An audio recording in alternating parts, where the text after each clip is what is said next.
Hi, everyone. I'm Crista Cowan. I'm the corporate genealogist here at Ancestry. What that means is that I get to show up and teach you more about how to make family history discoveries. Now, if you've joined us for one of our virtual events before, you know that I teach a class about once every 3 months called Tree Building 101. And so it's about how to just get basic started with your family tree, how to enter names correctly, what the genealogical standards are for names, dates, and places, how to use the Ancestry platform kind of in a basic way. If you have not yet watched that class, I encourage you to go watch that first, because this class is kind of an Ancestry tree building 201. So for those of you who are newer to family history, this is just the next step that you're going to take in your family history and tree building. For those of you who've been around for a while, I suspect if you hang out with me for the next hour or so, you'll learn something new that you didn't know, either about how to use the Ancestry platform, specifically how to navigate the software, or maybe some tips about some genealogy methodology. So something for everyone today, but we are going to be geared a little bit more toward the beginner. Now, I have titled this class, Find Your First 15, How to Build a Strong Foundation for Your Family Tree. And here's what I mean by the first 15. So I am actually going to share my screen right from the get-go today. So let me go ahead and do that. And I'm going to show you a version of my family tree. That's what you should be seeing on your screen right about now. So find your first 15. Here is what we mean by that.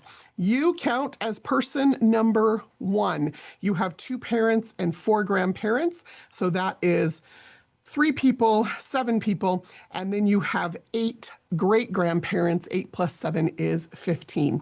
So your parents, your grandparents, and your great-grandparents are the first 15 people in your family tree. And when I say find your first 15, there's a lot of reasons that I want us to focus on that. Again, whether you're brand new to family history or you've been working on it for a while, this is a really important principle, which is if you don't have a strong foundation, then you might end up climbing someone else's family tree and not your own. So you want to make sure that you've got a really strong foundation for those first 15 people in your tree. Now, most of you probably knew something about your grandparents. There's a research study that Ancestry did that says 53% of Americans cannot name all 4 of their grandparents, including, of course, grandma's maiden name, because we always enter women in the family tree by their maiden name and their maiden name only. We recognize as soon as we add a spouse, the system and all the algorithms take into account that in most cultures, at most places and time in history, she likely used his name at some point. So you enter this information, and not everybody knows all 4 grandparents. So step 1 of building a family tree, we talked about in detail back in the Family Tree Building 101 video. That is just about entering what you know in your family tree. Step 2 of building a family tree is to talk to your family. Anybody that is available. And don't always just think parents or grandparents. What about aunts and uncles, or grand aunts and uncles, your grandparents' siblings, or cousins? Maybe you have older first or second cousins that knew some of these people and might have more information. So talk to your family and collect what you can from them.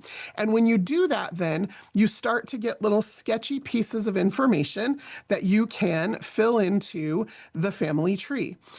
So for example, I could come in here and I could say, well, my dad told me he didn't know his grandfather, but he thinks his grandfather died right near the end of World War I or World War II, and he died in Los Angeles, California. And so I could put in just a name, and you'll notice a death date. So no birth date here, but a death date. And then I personally knew my great-grandma Cowan. We called her Grandma Cowan, but I did know that her first name was Lillian and her maiden name was Noack. And again, I vaguely remember about when she died and where she died.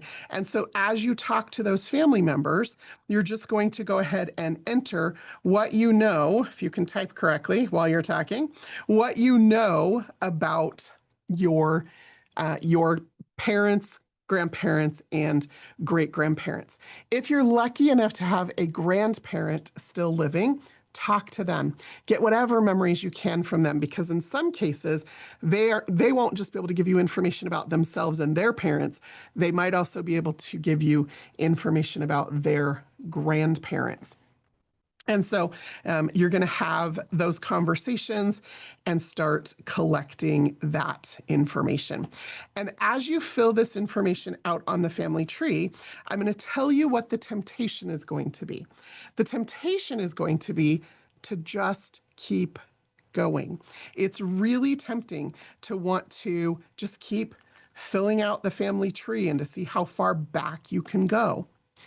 But the challenge is that when you do that, you haven't built a strong enough foundation to have confidence that you're moving back to the correct people in that previous generation.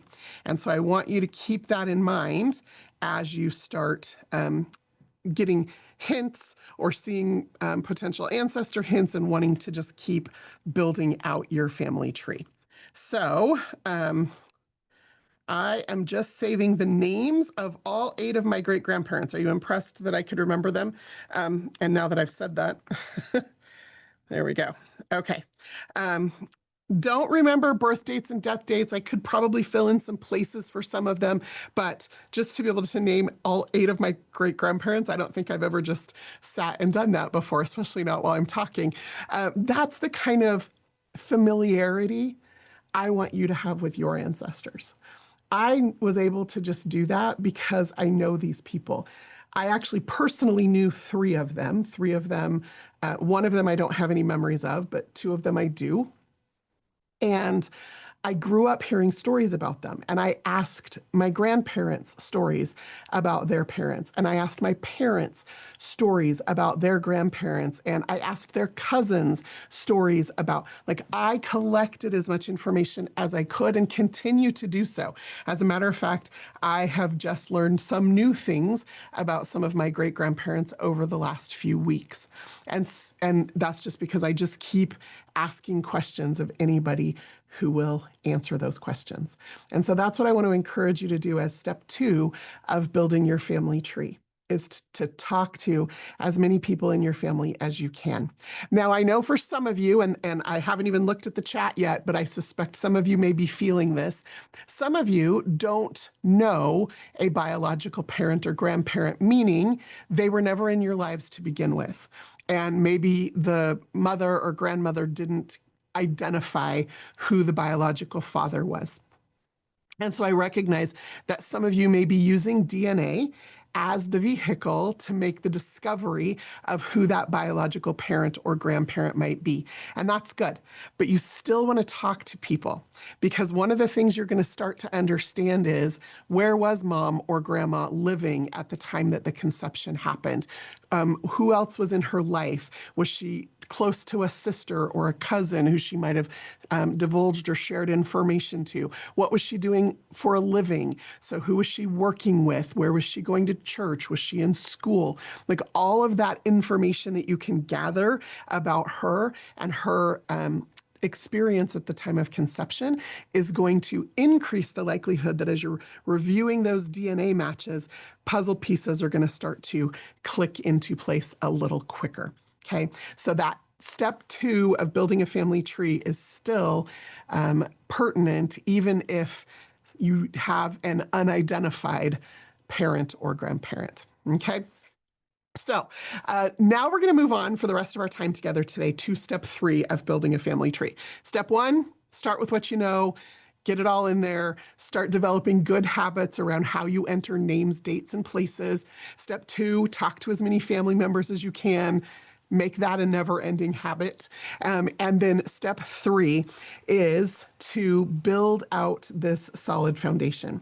So one of the things you might notice in my tree here, and I will make it bigger so that you can all follow along, is that some of these people have the word living. So myself and both of my parents, we have the word living on us. And that's because if you go into edit this information, you will see that there is a toggle button here called status, where you can mark this person as either living or deceased. As long as they're marked living, you'll notice there is no death date information available, but as soon as you mark them deceased, that death date information becomes visible.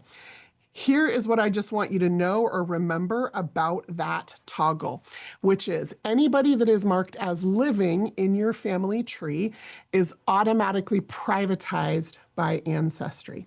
We make that information private so that anybody else who views your tree cannot see any names, dates, places, photos, documents, nothing about that person in your tree other than that a person exists in that spot on your family tree. Unless you specifically invite them to your tree and give them permission to see that living person information. So you'll be able to see it because it's your tree. I can see my name and my parents' names right now because I'm in my own tree. But if any one of you was to come and find this tree, you would only see the word private in that spot. Okay, so that's one of the things that Ancestry does to protect the privacy of living people, is that as you enter them into your family tree, then that information is kept private outside of your own tree. For the people in my tree who are deceased, so I've marked them as deceased, but in this case, I haven't even entered a death date. I just didn't enter it yet, but I've marked them as deceased. And so that information is going to be viewable, publicly viewable. And here's what I mean by public. It doesn't mean anybody anywhere on the internet can find it. It means anyone with an Ancestry subscription can see the dead people in your tree. So a public tree on Ancestry just means that anyone with an Ancestry subscription can see the dead people in your family tree. One of the things that you'll start to notice as you build out your family tree on Ancestry is that you get these little green leaf hints that start to pop up. Let me explain the green leaf hints. Ancestry has more than 65 billion records from 88 countries around the world. We index and publish an average of about 3 to 5 million new records every day. And that means that the amount of information is just continuously growing. So about a little over a decade ago, we decided we needed a way to quickly give you some of the low-hanging fruit among those billions of records to help you start to get to know your family members or to discover information about them. So we have an algorithm that runs that basically all it's doing is it's an AI algorithm that's been running for a decade or more that we take and we compare the information you've entered into your family tree with the information that's been indexed in records on Ancestry. And if we find a record that we think might be about the same person, we pop up a little leaf hint in your tree. So that's kind of the primary process. The secondary process is we go out and we look at the other 160 million family trees maybe on Ancestry, and we look to see, does anybody else have someone in their tree that looks like it might be this same person? Now, when you have sketchy information in your tree, or when you have people in your tree who have very common names, it is highly likely that we will deliver records and other people's trees to you that are not the same person as your person. So one of the things you need to be cautious of, especially when you're new and just getting started, is that there can be a lot of people with the same name living in the same place at the same time. My father, including his middle name, there was another guy about a year younger than him raised in Los Angeles at the same time. And so sometimes information about them gets a little confused, even though my dad's name is not super common. So you can only imagine that as you work your way back in your family tree, especially as you get to populations of people where they reused the same names over and over, that it can be really easy to confuse same name, same place, same time people. So that's something I just want you to be cautious of as you review hints and other people's trees. It's one of the reasons that it's really important that you build this good, solid foundation and that you develop the habit of looking into entire families. Here's what I want you to think about. What is it that makes you unique in all the world? Is it your name? Is it your name combined with your birth date? That gets a little closer. Is it your name combined with your birth date combined with your birthplace? That probably gets you a little closer. But very few records have an exact birth date on them. And so what if all that's available is the approximate year you were born? Now, how confident are you that we could pick you out as unique in all the world? Well, think about then the other things that when added to that identity make you you. I am me because of the fact that I was born on this date, in this place, I went to these schools, I have this career, these are my parents, these are my siblings, these are my nieces and nephews, all those relationships. Then, if you said, no, I mean the Crista Cowan, who is the daughter of Stephen Sue and the sister of Angela, Jeffrey, Cameron, and Adam, who's the genealogist at Ancestry. Oh, well, then of course it's me, right? So when you start to think about that in terms of your ancestors, the more you know about them, who they are, where they're from, what they did, who their relatives were, the more likely you are to be able to correctly identify them in records. That's important to be able to correctly identify them, because if you incorrectly identify them, then all of a sudden you've attached the wrong parents and you're climbing someone else's family tree, not your own. So I want you to think about, what is it that makes this person unique in all the world? Now, you may have known your Grandpa Fred. And so you think, oh, well, I can just skip over him. I know everything about him.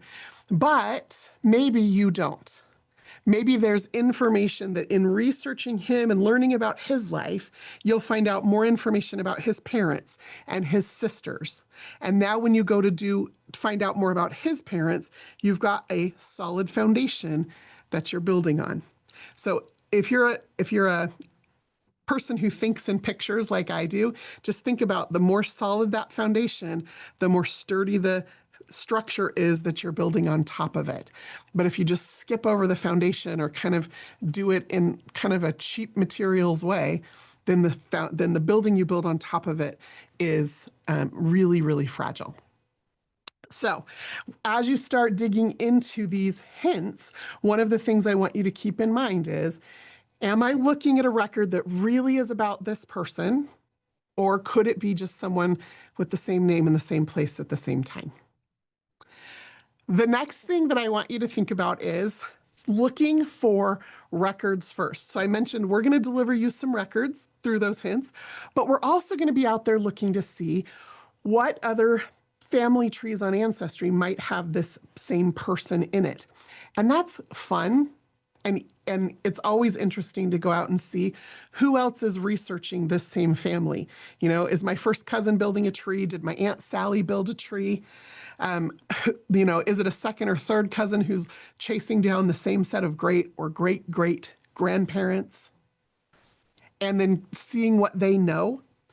But I want to encourage you, especially with these first 15 people in your family tree, to look at records first. Instead of being jaded or biased by someone else's opinion of how they built their tree and what information they included, if you want to build a solid foundation, I want to encourage you to look at records first, because that's going to make sure that then when you go look at other people's trees, you'll be able to spot some of the errors more quickly. And errors creep in for all of us, no matter how diligent we are. But isn't that kind of part of the fun, is figuring out the puzzle of it all and putting pieces together and then realizing, oh, those pieces don't fit, and then trying again. It really is. I love the jigsaw puzzle analogy when we talk about family history.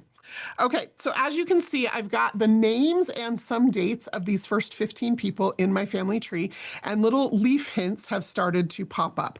When I click on that leaf, it will show me how many hints are available for this person. Now, I will tell you one little trick, and this is whether you're brand new to family history or you've been doing it a while, this is one of those little tricks that professional genealogists use that we just do instinctively, and so sometimes I forget to mention it, but I'm going to mention it because it might change your life, which is anytime I want to go from a tree to a record and from a record page to an image, I always right click on that. That's what you do with a PC. Right click on it and open it in a new tab. That way here, I'm looking at the profile page for my grandpa, but I can toggle back over here to my tree if I need to. And so the ability to kind of toggle back and forth between pieces of information instead of having to use my browser back or forward buttons saves so much time and sanity, and it keeps me from having to keep tons of scratch paper notes and all the other ways that we used to do this before some of this was a little bit more streamlined. So I've got my grandfather's profile open here in this new tab. Now, typically when you go to a person's profile page in your tree on Ancestry, it takes you to the facts tab. So that's the timeline of information and the relationships that you have entered into your family tree so far. The hints tab is the very next tab over. And I'm just going to walk you through it. Now it's now up to 20 hints, right? So it said 8, now it's up to 20. That hint algorithm kind of just keeps grinding away and doing searches. And as you give it positive signals that, oh, I'm interested in this person, just like any algorithm anywhere, when you show interest to it, sometimes it then delivers you more of what you've said you're interested in.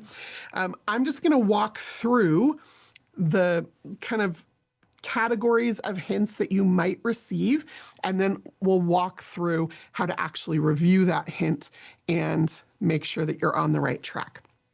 So one of the first things that you're going to see here is you're going to see images of documents and photos and newspaper clippings, apparently, that are from other people. So other people have attached this information in their tree to a person that Ancestry thinks is the same person that you have in your tree. So here is my Aunt Lynn's wedding announcement. This is a picture of my grandpa and his brother. I think they had just been fishing, deep sea fishing in Mexico. They were holding up giant fish. This is my grandfather's obituary. There's Aunt Lynn's marriage again. There's my parents' wedding announcement. There's a photo of my dad or my grandpa that I just love. There's a photo of his tombstone. Another photo, that's of my grandparents. And then down here, we get to the records. Now, again, if you know this person, you can usually skim through that user submitted content and quickly see exactly, you knew that person, and so hopefully you can recognize what is and is not them. But remember, I said I want you to look at the records first, because again, it's very easy or tempting to just grab those photos. But if you're not 100% sure that that person in the photo is who that other person says it is, and that that really is your person, you might end up attaching photos and documents that aren't really for your person. And trying to untangle that gets a little bit messy. Not impossible, but just a little bit messy. So always go looking for the records first. And again, I'm going to give you a little pro tip if you're interested in it, which is when I review record hints, I tend to review them kind of all at once instead of one at a time. And here's how I do that. I use that little right click trick. So I just right click here on where it says 1930 census, and I open that in a new tab. And then I click here on where it says Arkansas birth certificate, and I open that in a new tab.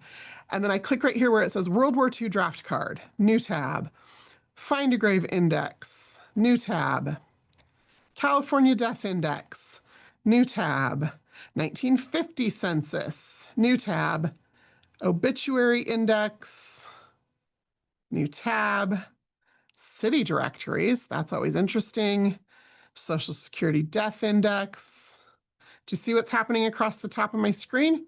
All those little tabs are opening up. So I just went through all of the record hints on Ancestry. So the things that come from databases of records that Ancestry has published, and I opened them across the top of my screen in new tabs. Now I'm going to do something a little trickier. And again, this is kind of my process of how I review these hints. I'm going to click and drag these tabs so that they're in chronological order. So the way that the hints are delivered is just as the algorithm finds them. But when you can review people's hints about their life in chronological order, it helps you, A, determine, is this really my person? B, is this record the same person as this record? And C, are there any errors in the records? Because records, just because they were made by the government or even filled out by the person themselves, don't always 100% agree on everything. There's sometimes errors that get introduced, sometimes intentionally, usually unintentionally, but we can spot them a little bit quicker when we look at them in this fashion. So my grandfather, I've got this birth certificate, I've got this 1930 census, I've got a World War II draft card, which would have happened in the 1940s. I've got a find a grave, which is a burial record. Then I have a California death record. I'm going to drag that over here because you usually die before you're buried. Have a 1950 census. I'm going to drag that over here right after the draft card. Then I've got an obituary, and I've got a city directory from 1963, so we're going to drag that over. And then Social Security death index and another Social Security claims application. Okay, so two things that start to happen now. I start to have these records that I can go through methodically and investigate and juice all the juicy goodness out of the records to make sure I know all the things possible about my grandfather. But I also can start to see where are the holes in what's happening here. I've got a birth record. This birth record says he was born in 1921. So the very first US federal census he'll be in is the 1930 census. Looks like I have that. I'll have to look at it, make sure it's really him. But then the very next record I have is his World War II draft card, which means I'm missing the 1940 census. There should be another census in here. So the hint engine only delivers you the records that it has some degree of confidence are probably for your person based on the information you entered into your tree. But it will not find every record. You will still, in some cases, have to go search. Now, why wasn't that 1940 census delivered as a hint? Well, there could be a few reasons.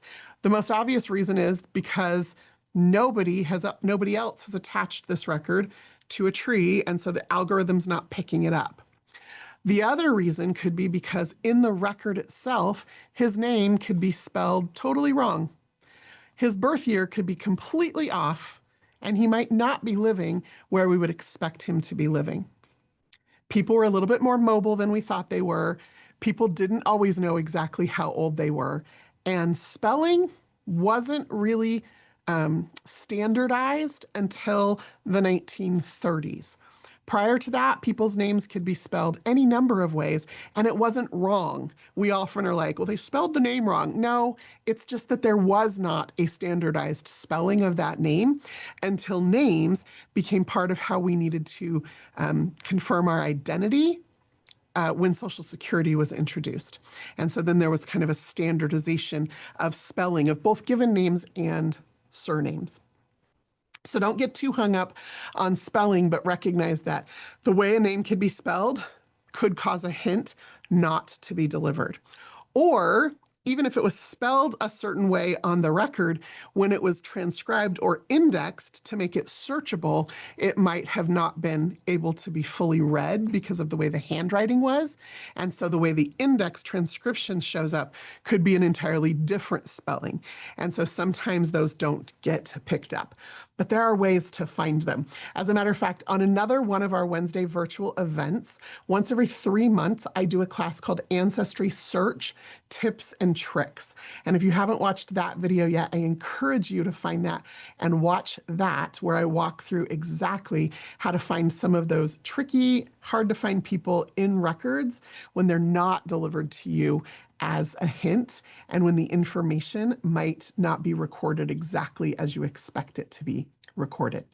Okay, so as I'm organizing these hints chronologically, you can notice I'm also kind of looking at them a little bit and reviewing them. Now, I would recommend you do one of two things and you just decide whatever works best for you. As you're working your way back in your family tree, you're working your way back through time.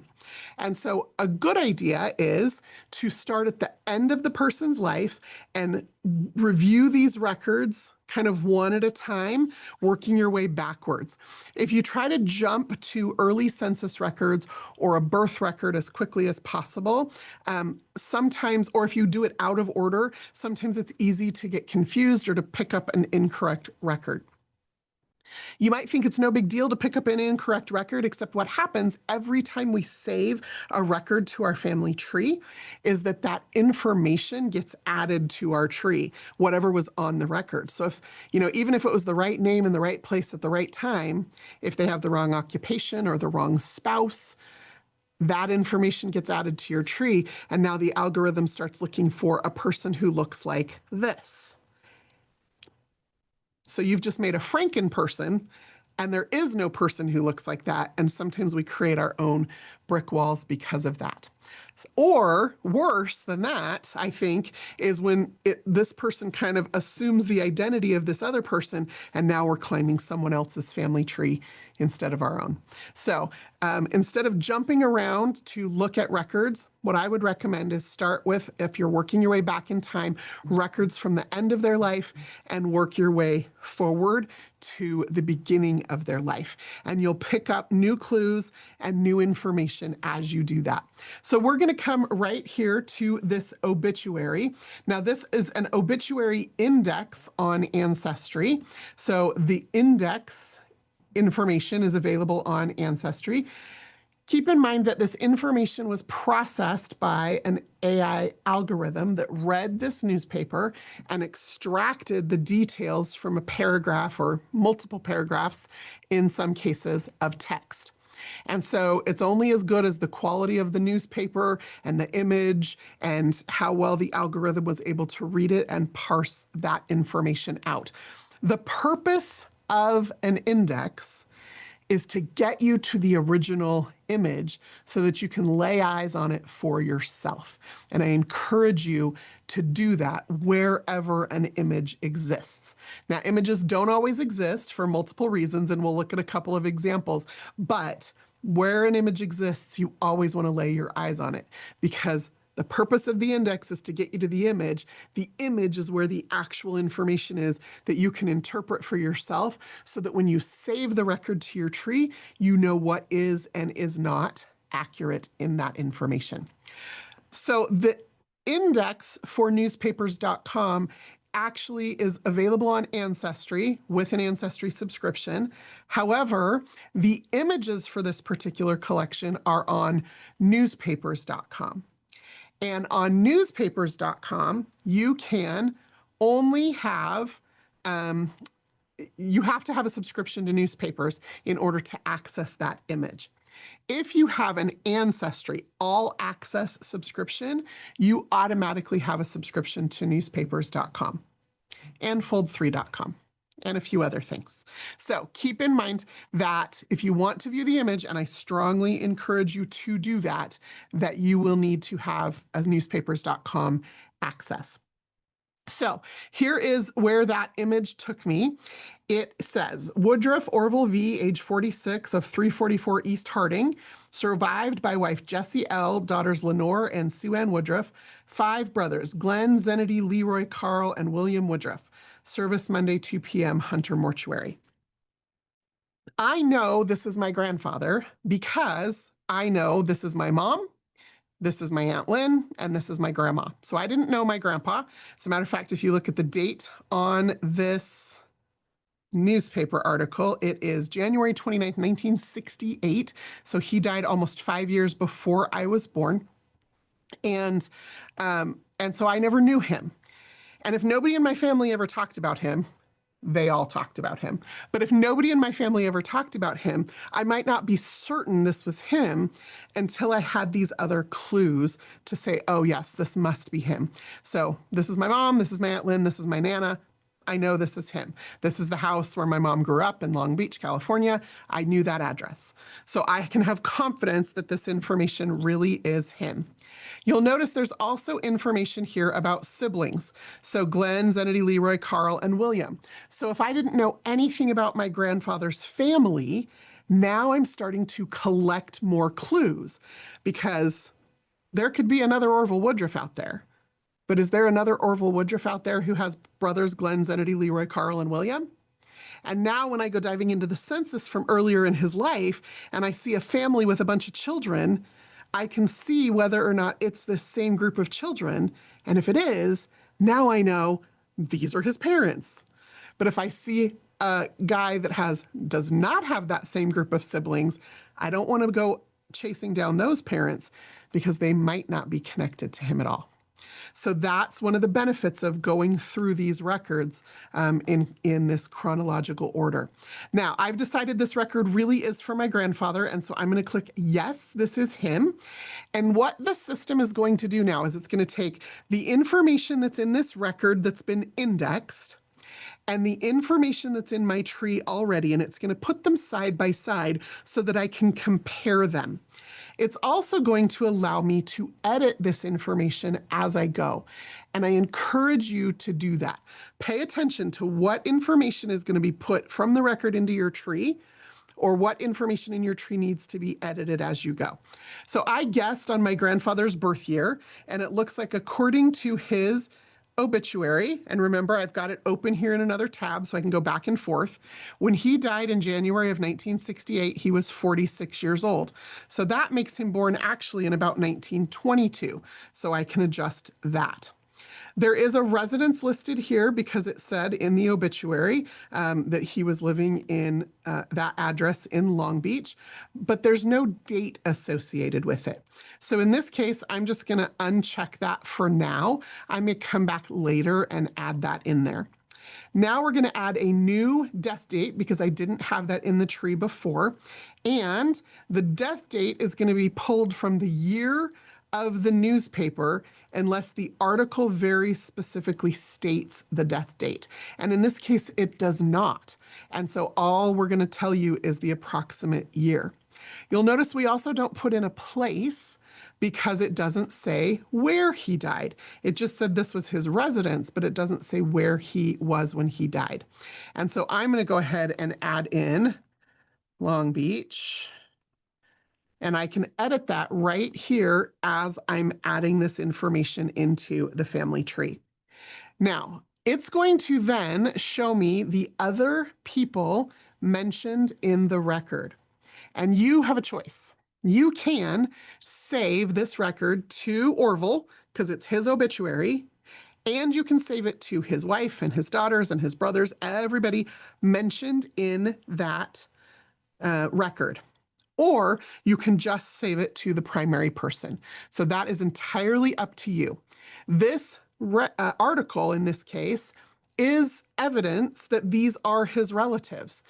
And so if you save it to them, it will show up as a source for that relationship, for the fact that they were still alive when he died, or predeceased him, depending on how the obituary is written. So you make a decision about how you want to do that. If you do want to add it to those people, you just click the little checkbox, but make sure that it's attaching it to the right person. So I already had my grandma in my tree. And so I'm just going to add this record to her because she's mentioned in the record. I already had my mom in my tree, so I'm going to attach this record to her. I did not have my Aunt Lynn in my tree. So you'll notice here that it's the person on the right is green. That's because she's going to be added to my tree as a new person because of this record. And so I'm going to click add. Now, her name is actually not spelled this way.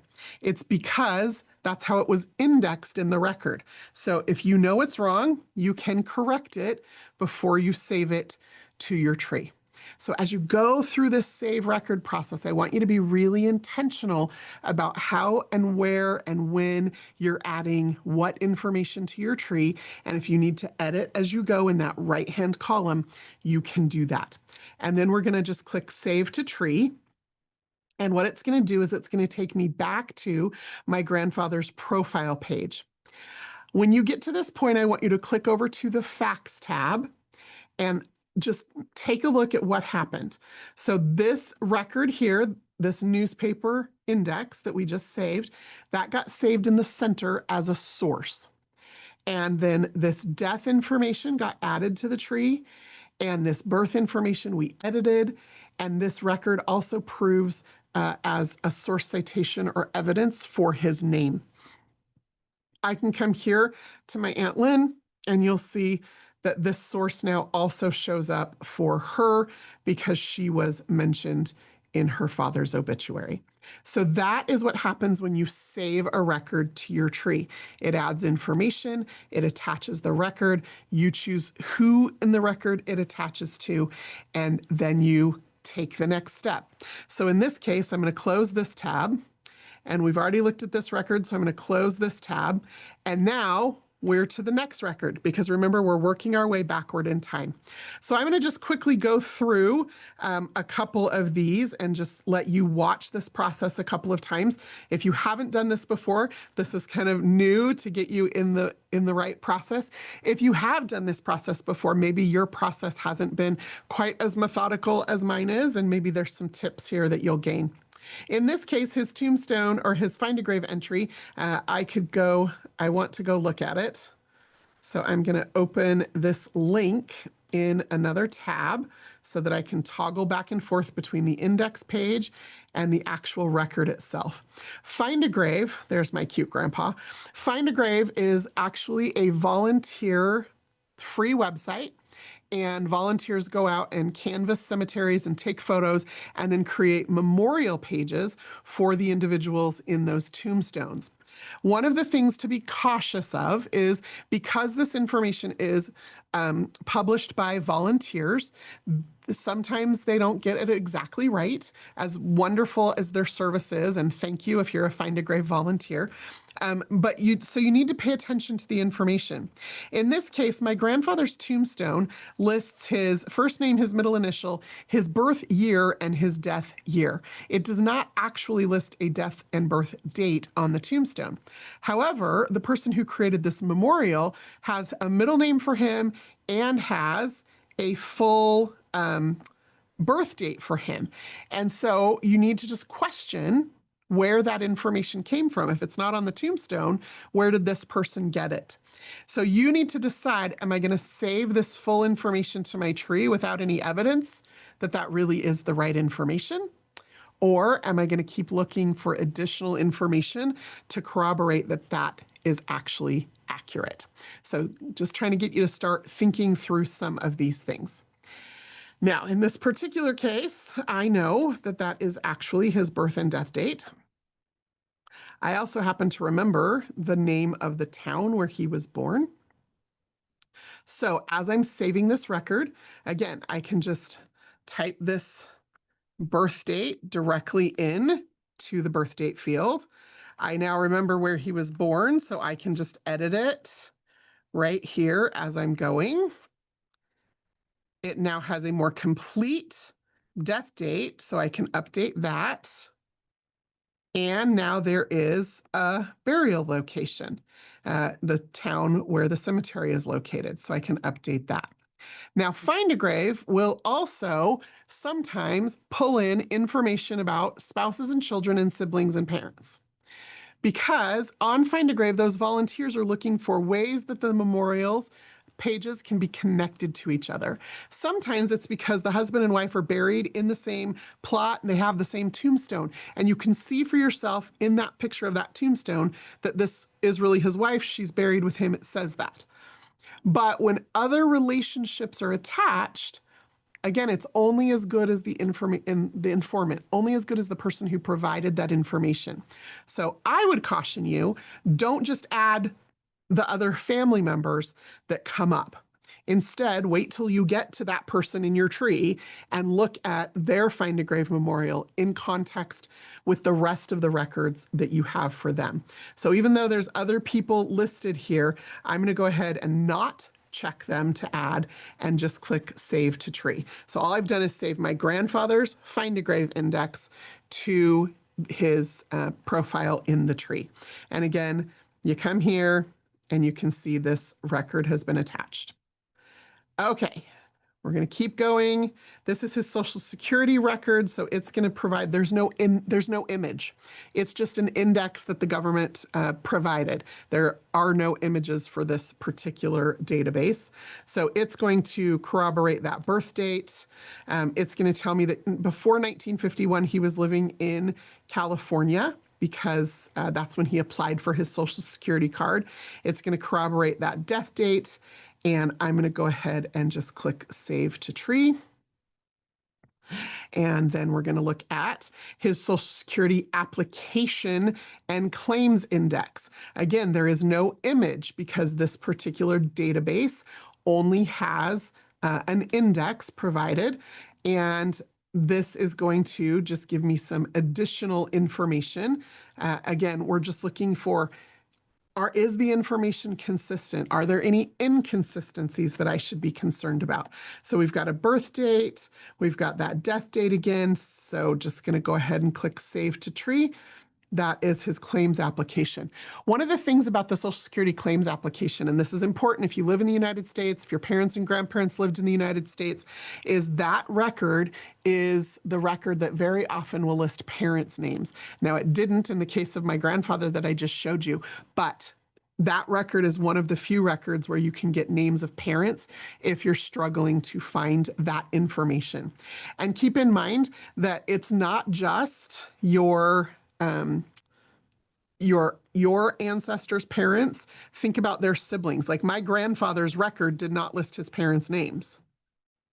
But from his obituary, I know the names of his brothers, Carl and Billy and Leroy and Zenith.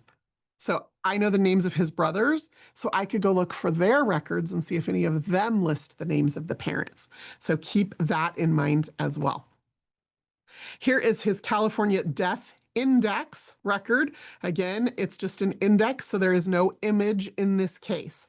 However, on records like this, if you click right here where it says source, Ancestry will tell you where we got this information from. Where did the original data come from? And you can then use this index to contact that organization to get a copy of the original record where it is allowed by law. So in this case, any one of you could write the State of California Department of Health Services and request a copy of this death certificate for my grandfather. I don't know why you would, but you could. And so keep that in mind, that when there's an index, look at the source information. And if you can obtain an original copy of that record, then you're going to want to do that. Because again, information on this index is only as good as the indexer who provided that, who transcribed that information, and only as good as the informant. Also, original images very often have additional information than what was recorded on the specific index. In this case, his death record lists the full names of both of his parents, where here it just shows his mother's maiden name, because that's how the state of California chose to create the index for this particular collection. Another thing you might notice is that her surname is not spelled exactly how we may have spelled it in the family, because spelling not standardized before the 1930s. Okay, we're going to go ahead and save that record. Then we are going to take a look at a census record and a draft card. That's kind of the next things on our list here. So we are going to not save that piece of information, double check all of that information and save that record. City directories, super helpful because it can often give you additional evidence about both the address where they were living. Does that look familiar from his obituary a few years later? It also will give you information about occupations. And again, an occupation is sometimes one of those identifying pieces of information that allows you to separate same named people. So in this case, this is a 1963 city directory for Long Beach, California. And if I zoom in, we'll see that my grandfather Orville V, there's my Nana Jessie L. He is a foreman, which is what it told me back here. But now when I view the original image, I get the additional information that he was actually a foreman for Texaco. I did know that. He actually died on the job at Texaco. And every time we would drive past it, my mother would remind us of that when I was a child. And then there's an H because that's their home address, which is 344 Harding. And so always view that original image wherever it exists, because sometimes there's more clues. So I'm going to go ahead and save this record and save it to my grandma. And I'm actually going to add, because the index just said foreman, but the record itself actually listed Texaco. So I'm going to add that to the description field there about his occupation. And now we come to the census records. Census records, I could do an entire class on just census records. Maybe I should. They are so rich and full of information. And they, as you get to 1950 here in the United States, so that's the most recent publicly available census. There were censuses every 10 years, but they're private for 72 years. So before you have to hit somebody who was alive in 1950 before you get a hint to a census record. And then you can just trace them back every 10 years, all the way back to 1790, with the exception of the 1890 census, which was almost entirely destroyed in a fire and the subsequent water damage. So keep that in mind as you're looking at if you are on the younger side and if you've entered parents and grandparents into your family tree. The reason you're not getting census hints yet is you won't hit them until you get to that 1950 census here in the US. If you're in Canada, it's 1931. If you're in the UK, it's 1921. They have longer privacy laws there. So here in the census, we can see living at 344 Harding in Long Beach, California. There is my grandfather, Orville. He's 29 years old. He is married. He was born in Arkansas. He works as a pipe fitter at an oil refinery. So we now have some additional context or color about his occupation. We also can have a high degree of certainty that we've got the right family, because working for Texaco, working for an oil refinery, I think those pieces fit together. There's my grandmother, Jessie. She's 29 years old, born in Arkansas, no occupation outside of the home. There's my Aunt Lynn. She's 2 years old, born in California. My mother, interestingly enough, was born 2 months after the census was taken. So she will not show up in a census until the 1960 census, when it comes out in 2032. So as you save these records to your tree, you can save them, especially census records back to 1880. You can save them to every person in the household as you go. Pay attention to what information is being added to your tree. If any additional people sneak in there, or if the computer doesn't recognize that this person in this record is this person in the tree, you can say, not a match, and find the correct person in your tree. That way you don't end up with duplicates. My Aunt Lynn has a middle initial here on this record. California. I like to always include the country. That's part of the genealogical standard for places. And then we're going to go ahead and save that record, which brings us at last to the draft cards. So as you're building out the first 15 people in your family tree, census records, draft cards, any birth, marriage, and death records, including things like find a grave and obituaries.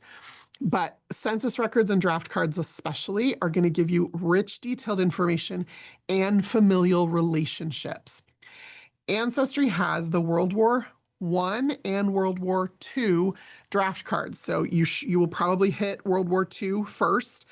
Every man over the age of 18 living in the United States, whether they were a citizen or not, if they were living here, who was, I think, under the age of about 45, so 18 to 45, at the time of World War II, had to register for the draft, even in some cases if they had already served. So my grandfather was part of the Arkansas National Guard. He lied about his age to join. So he made himself older than he was, getting away from kind of a really messy home situation. And he then joined the regular army and was shipped off to Europe for World War II. When he came home from the war, he still had to register for the draft within just, I think, a few days of getting home. So this is my grandpa's draft card. The really cool thing about the draft cards is this is actually their handwriting. So unlike census records, which are typically filled out by a census taker, this is their handwriting. This is my grandfather's signature, which I had never seen before I saw this card. My grandmother had lots of photos and she had lots of stories, but she didn't have anything with his signature on it. And so to be able to see this for the first time was really impactful for me. He lists information about his address. At this time, he was not yet living on Harding. They hadn't bought that house yet. He lists his place of birth, which interestingly enough is not actually the place he was born. By the time he registered for the draft, the place he was born, a river had been dammed up, and the town that he was born in it's at the bottom of a lake. And so he just gave the name of the nearest town that wasn't under the lake. He gave his nearest relative as Mrs. Betty Beatty, which interesting is his sister-in-law. So it's my grandma's sister. So pay attention to that. That is very often a family member, but not always an immediate family member. At the moment he was unemployed, there's his phone number. And then here's the tricky thing about draft cards. Always look at the next page because there's a backside to the card. This gives his race, his eye color, his hair color, his complexion tone, his height, and his weight, and then any other identifying information. And in this case, he lists a large scar on his left knee and 3 scars on his back. And when I asked my mom about them, she told me that was shrapnel from the war, that for years he would continue to work out of his skin.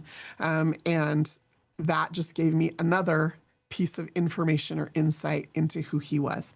He lists that he was discharged from the Army September 24th, 1945, and you'll notice here he registered for the draft September 27th, 1945. So he had literally just been discharged 3 days earlier, and he was already registering for the draft.